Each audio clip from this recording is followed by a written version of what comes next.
is actually similar to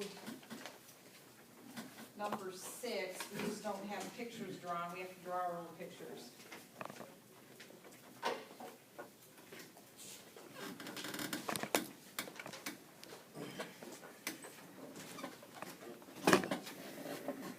Okay, the magnitude of a velocity vector is called the speed. So again, velocity has direction to it.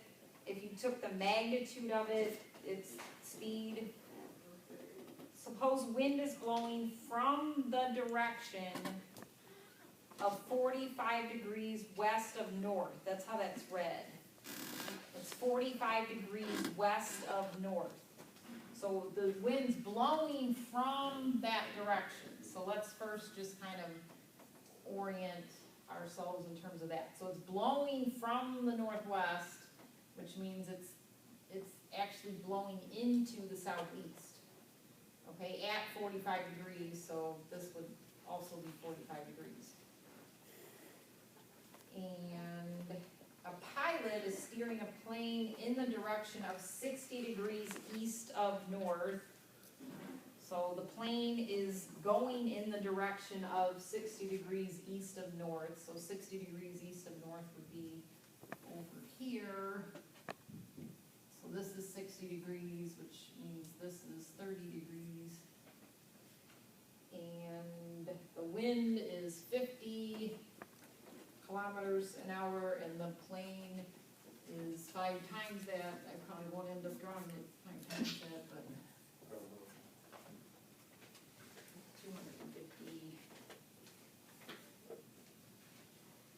The true course of the plane is the direction of the resultant of the two velocity vectors.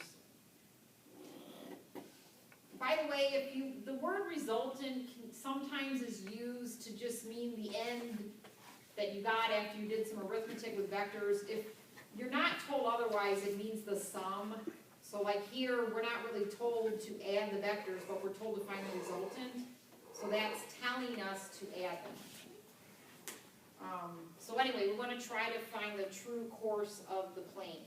So it's true ground speed and direction. So again, adding vectors technically means you're stacking one on top of the other. And so if I put the 250 degree vector at the end there,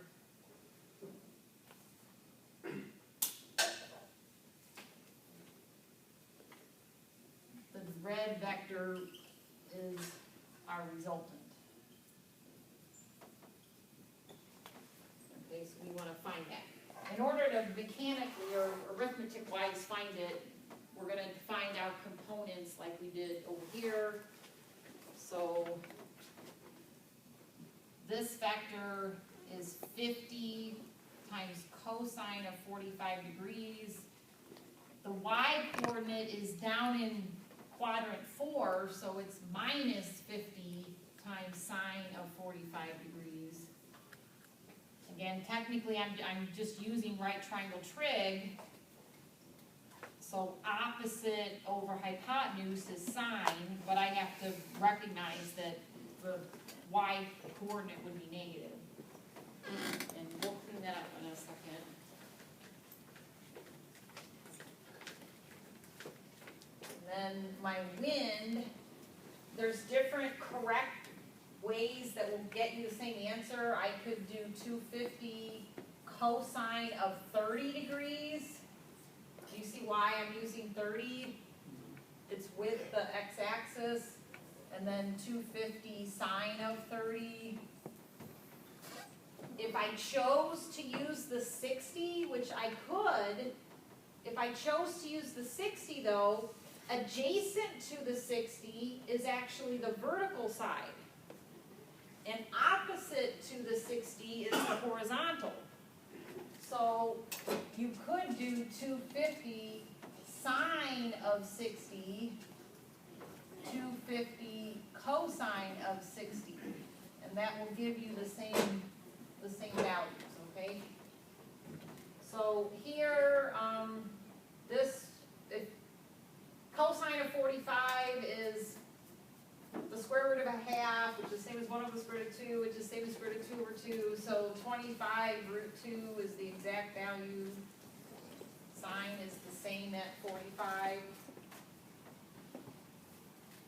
And then up here, if we put exact values, cosine of 30 is square root of 3 over 2, so it'd be 125 times the square root of 3. Sine of 30 is a half, so it'd be 125. So when we add them, we will get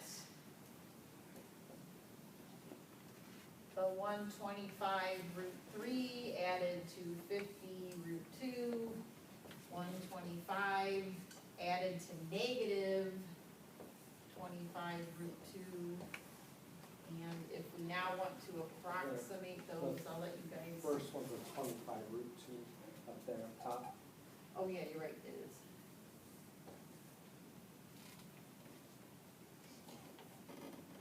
I'll let you guys be my calculators. Is it my imagination or just one light in here, like it's on and then it goes off, and then it's on and it goes off? Power saving there.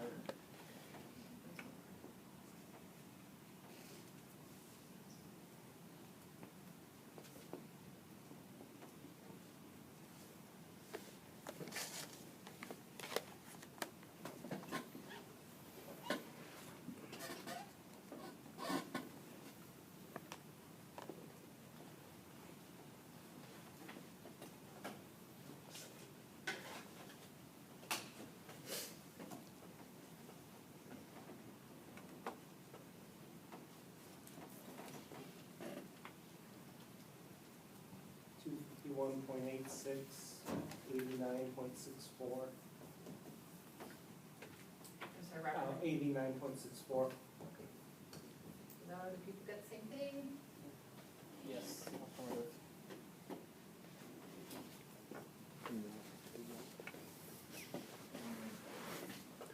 Talk about aviation, I'll say.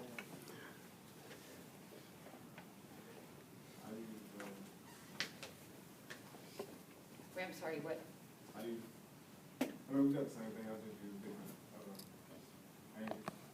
I use 50